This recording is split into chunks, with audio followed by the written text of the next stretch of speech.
asxaabteena ku xiran Daily News waxaan caawa u jaleecanayaa dhanka dumarka.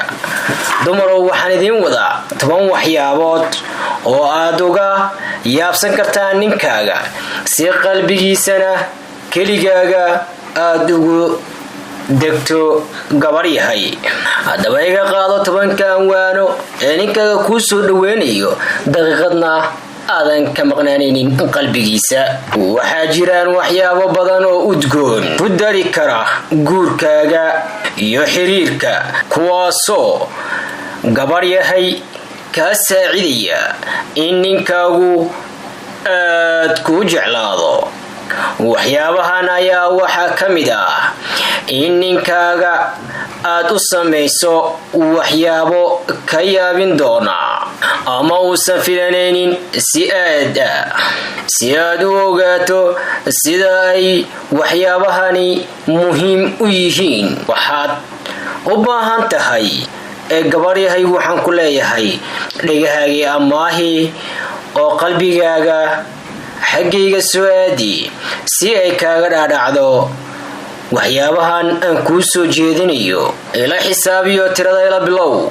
Number 1, u adeeg isagoo sariirta jiifo oo cuntada ugu geey sariirta uu jiifo. Ka caawi ama ka jar cidiyaha waa mid ka mid ah waxyaabaha ugu wanaagsan ee aad u samayn karto ninkaaga ama xaajigaaga.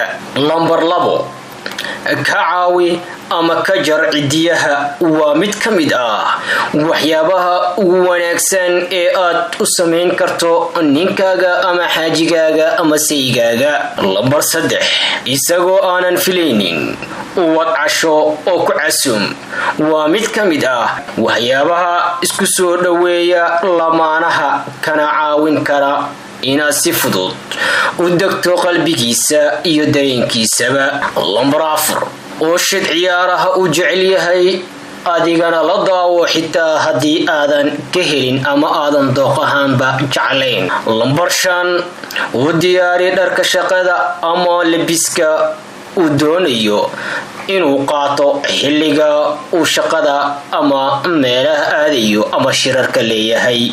Number 6, guriga ugu dhaaf fariimo jacayl oo aad u macaan badan. Sidoo kale qoraalo ah ayaad maalin kasta ugu diri kartaa fariimo jacayl oo aad u macaan telefoonka uu sito ama warqad cad oo intaad ku qortay aad u dul saartay miiska ama sariirta dusheeda. Number 7, u diyaari cunnada uu ugu jecel yahay cuntooyinka oo si wanaagsan loo diyaariyay isagoo aanan filaynin maalintaas.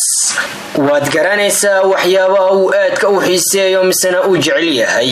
Taasi darteed waxa kuu muhiim ah inaad diyaariso mid aad iyo aad looga soo shaqeeyay waqtina la geliyay. Number 8, waxa uu ka yimid shaqada isagoo daalan ama walaac uu hayo. Marka maxaa ka wanaagsan inaad jirka u duugtid ama u daliigtid ama aad u masaajeysid qaasatan madaxa, garbaha, dhabarka si uu raaxo u dareemo daalka iyo walaacana oga baaba'aan. Waxaa hubaal ah in jacaylkii uu kuu qabay ka badan uu kuu qaadayo oo qalbigiisa iyo niyadiisaba aad adigu dhex qotami doonto. Number 9, ugu qubee ammaan uusan filanaynin. Ku ammaan wanaagiisa uu bulshada kula dhex nool yahay iyo sida uu ku cafiyo markaad khaladaad samayso, waayo waxaa tahay bini aadan oo gaf uu ka dhici karo iyo khaladaad samayso ama caradaada ay ka tan badiso. waxaa tahay bini aadan oo gaf iyo qaladaad waa uu kaa dhici karaa markaad qalad samayso ama caradaada ay ka tanbadiso. Si uu ku iloobo khaladkii aad gashay waa inaad ammaan iyo daryeel aad isugu dartaa.